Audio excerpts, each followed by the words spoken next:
Course contre la montre pour le directeur des thermes de Cambo-les-Bains. Son établissement, situé en bord de Nive, est un immense chantier avec 8000 m² de locaux à réhabiliter après les inondations du 4 juillet dernier. Tout le matériel technique situé au rez-de-chaussée est à jeter. L'établissement va prendre en compte cette crue centenale.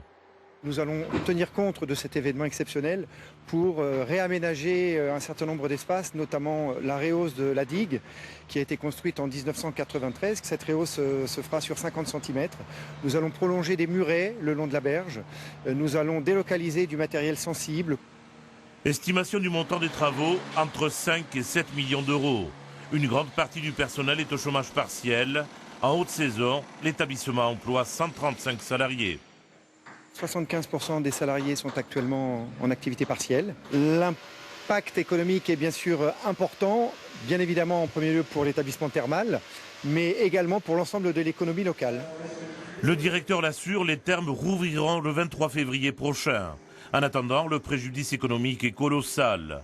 De septembre à novembre, l'établissement devait accueillir 1300 curistes jour, des personnes souvent accompagnées. Un manque à gagner pour les commerces de la cité.